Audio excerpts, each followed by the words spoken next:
दौड़ो रे, अरे दौड़ो, वो हरामखोर चील मेरा बच्चा उठा ले जा रहा है। बोंडू की सांस सीने में अटक जाती है।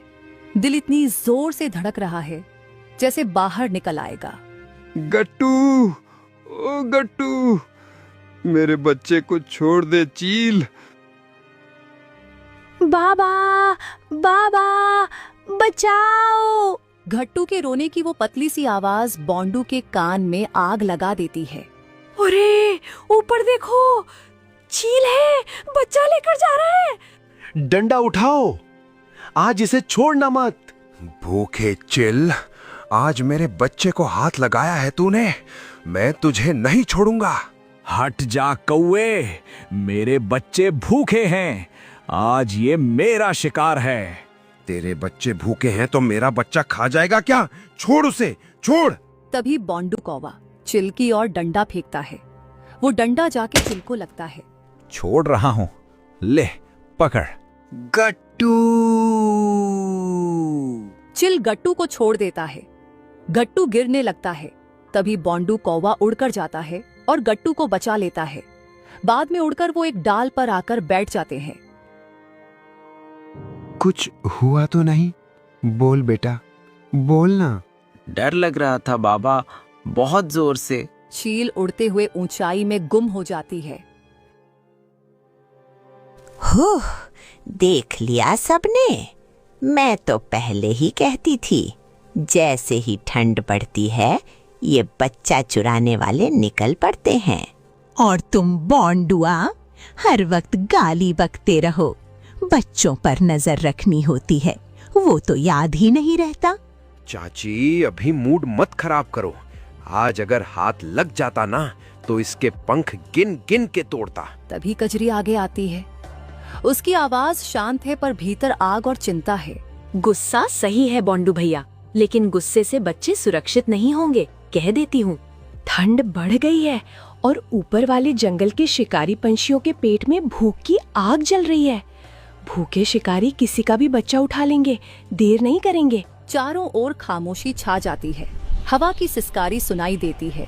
अब ध्यान से सुन लो, बच्चों को अकेला बाहर मत निकलने देना, और जब घर से बाहर जाओ तो घोंसला बंद करके जाना, वरना अपने बच्चों का चेहरा दोबारा देखने का मौका कभी नहीं मिलेगा।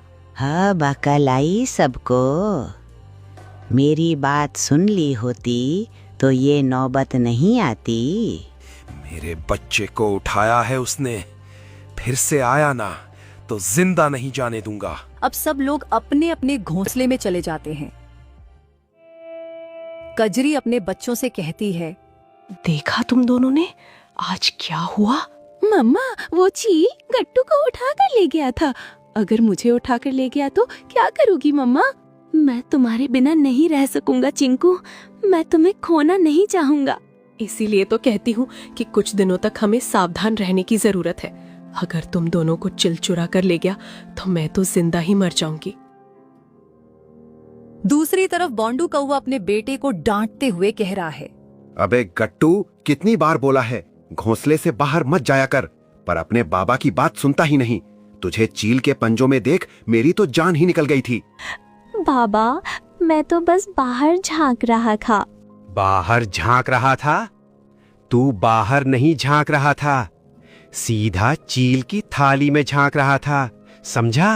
अब बस भी कीजिए, बच्चा डर गया है। डर गया है तभी तो जिंदा है। तुम्हें भी 100 बार बोला है, बच्चे से नजर हटाई तो आफत आ जाएगी। सुन ले ध्यान से, अब से घोंसले के बाहर कदम रखा तो मेरी गाली से पहले चील पहुंच जाएगी और कोई नहीं बचाएगा तुझे। नहीं जाऊंगा बाबा। ऐसे ही कुछ दिनों के बाद चिल अपने घोंसले में बैठा हुआ था और उसके बच्चे भूख के मारे खाने के लिए तड़प रहे थे। थोड़ा सब्र रखो बच्चों, आज तुम्हारा बाबा खाली हाथ नहीं लौटेगा। आज मैं तुम्हें चिड़िया का बच्चा खिलाऊंगा, बड़ा मजा आएगा तुम्हें। पर बाबा, पिछले बार की तरह आज भी पंछी पीछा करते हुए पीछे पड़े तो क्या करोगे? आज मैं चोरी छुपे जाऊंगा और बच्चे को ऐसे चुरा लूंगा कि किसी को भनक तक नहीं होगी कि बच्चा कहाँ गया। ऐसा कहकर चिल उड़ निकलता है और उड़ता हुआ कजरी के घोंसले की पास वाली झाड़ियों में जाकर छिप जाता है। कजरी अपने बच्चों से कहती है, देखो बच्चों, मैं दाना लेने के लिए बाहर जा रही हूँ। जब तक मैं वापस आकर दरवाजा खोलने को ना कहूँ, दरवाजा मत खोलना। परंतु मम्मा, हमें पता कैसे चलेगा कि तुम आई हो और दरवाजा खोलने के लिए कह रही हो? देखो बच्चों, मैं वापस आऊंगी तो ये गीत गाऊंगी। लाडले बेटे चिंकू, दरवाजा खोलो पिंकू, मम्मा लौट आई है, मीठा खाना लाई है, खोलो दरवाजा, खोलो दरवाजा। वाह मम्मा, तुमने तो बड़ा अच्छा आइडिया ढूंढ निकाला है। अब हमें कोई नहीं उठाकर ले जा सकता। अब कजरी दरवाजा बंद कर दाना लेने के लिए उड़ निकलती है, परंतु झाड़ियों में छिपा हुआ चिल कजरी और उसके बच्चों की बातें सुन लेता है। भोली चिड़िया चालाक बनने की कोशिश कर रही है। मैंने तुम्हारा पासवर्ड सुन लिया है। मैं तुम्हारी आवाज में गीत गाऊंगा, जिससे तुम्हारे बच्चों को दरवाजा खोलना पड़ेगा।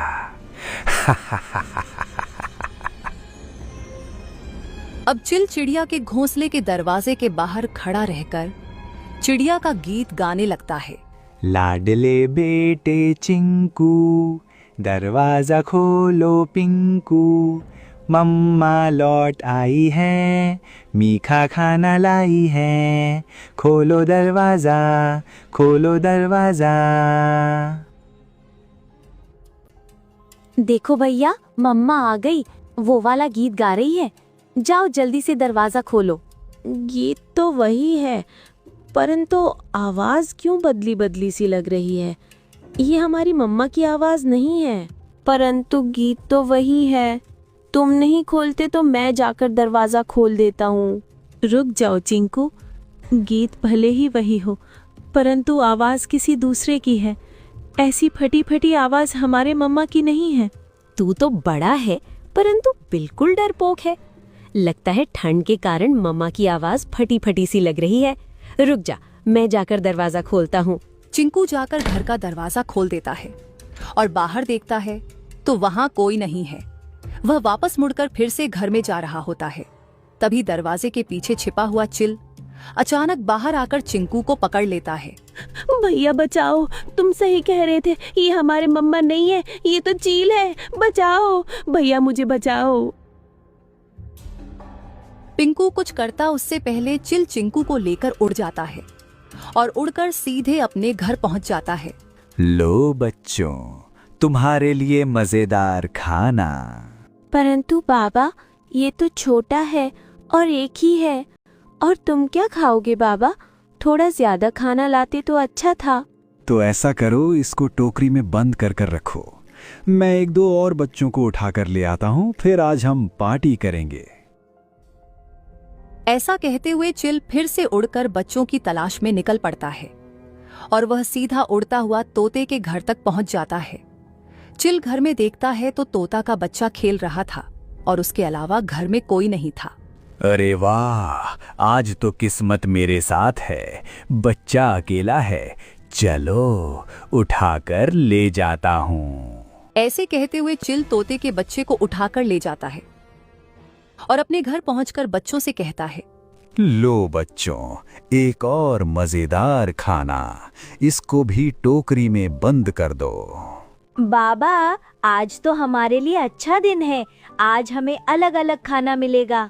हाँ बेटा, अब मैं एक आखिरी बच्चे को उठाकर ले आता हूँ, फिर मिलकर दावत उड़ाते हैं। चिल फिर से एक नए बच्चे की तलाश में निकल पड़ता है। इधर कजरी घर वापस आ गई थी। पिंकू रोते हुए अपनी मम्मा कजरी से कह रहा होता है, मम्मा, हमारे चिंकू को चील उठाकर ले गया। मम्मा, चिंकू चला गया, अब कभी वापस नहीं आएगा। मम्मा, हे भगवान, ये क्या हो गया? मेरा चिंकू मुझे वापस चाहिए। मेरा चिंकू, मेरा जिगर का टुकड़ा। कजरी अपने बच्चों के गम में सीना फाड़ कर रो रही थी। कजरी को रोते हुए सुन सभी पक्षी इकट्ठा हो गए। बाल बाल बचाया था मैंने अपने गट्टू को, और अब चिंकू को उठाकर ले गई चिल। ये तो होना ही था। कब से कह रही थी कि चोर बच्चा उठाने आ रहे हैं, सावधान रहिए। परंतु आजकल की माएं कितनी बेपरवाह हो गई हैं, बच्चों का बिल्कुल ख्याल नहीं रखती। कुछ करो, कैसे भी करके मेरे चिंकू को वापस लाओ। मैं अपने चिंकू के बिना नहीं जी सकती। आप लोगों को पता नहीं होगा, सुना है तोते के बेटे को भी उठाकर ले गया है चील। क्या? तोते के बच्चे को भी उठाकर ले गया? इस हरामखोर चील का तो कुछ करना पड़ेगा। चलो सब लोग तोते के घर चलते हैं। कजरी सहित सभी पंछी तोते के घर पहुंच जाते हैं और बच्चों को वापस लाने के लिए एक योजना बनाते हैं। हमें इस चील को सबक सिखाना होगा। चलो हम सब मिलकर चील के बच्चों को उठाकर ले आते हैं। चील जब अपने बच्चों को खो देगा तब उसे पता चलेगा कि बच्चों को खोने का दर्द कैसा होता है। सब लोग उड़ते हुए चिल के घोंसले के पास पहुंच जाते हैं। कुछ पंछी उड़कर देखते हैं कि घोंसले में चिल नहीं था, तो सभी पंछी चिल के घर में घुस जाते हैं। घर में चिल के बच्चे बैठे थे और टोकरी में चिंकू और तोता का बच्चा भी जिंदा बैठा था। मेरा बेटा, मेरा चिंकू, मेरे लाल, तुम जिंदा हो। कजरी दौड़कर टोकरी में से अपने बेटे चिंकू को निकालकर गले से लगा लेती है। तोता भी अपने बेटे को गले लगा लेता है। जल्दी करो वरना चील आ जाएगा। घर जाकर अच्छे से मिल लेना। तुम दोनों अपने अपने बच्चों को उठा लो, मैं इस चील के बच्चों को उठाकर ले आता हूँ। कौवा और सभी पंछी वापस लौट आते हैं। जब चिल अपने घर वापस आकर देखता है तो उसके बच्चे वहां नहीं थे। अपने बच्चों को घोंसले में न देखकर चिल घबरा जाता है और रोने लगता है। मेरे बच्चे कहाँ गए? मेरे बच्चे कौन उठाकर ले गया मेरे बच्चों को? हे भगवान, मेरे बच्चों को वापस करो। मेरे बच्चे मुझे वापस मिलने चाहिए। अपने बच्चों को न देखकर चील को बहुत दर्द हो रहा था। उसने सोचा कि शायद चिड़िया और तोते के बच्चे भी यहाँ नहीं हैं, तो वह पंछी मेरे बच्चों को भी ले गए होंगे। ऐसा सोचकर वह कौवे के घर आता है। कौवा भैया, मेरी भूल हो गई। अब मैं किसी के भी बच्चे नहीं उठाकर ले जाऊंगा। मेरे बच्चे मुझे वापस करो। मुझे पता चल गया है कि बच्चे अपने माँ पिता के लिए कितने ज्यादा महत्व रखते हैं। चिल अब सबक सीख चुका था। उसने सभी पंछियों को भरोसा दिया कि वह बच्चों को उठाकर नहीं ले जाएगा। इस तरह से जंगल में बच्चा चोर के आतंक से सभी पंछियों को राहत मिली। अगर आपको वीडियो पसंद आई है तो चैनल को सब्सक्राइब करना न भूलें।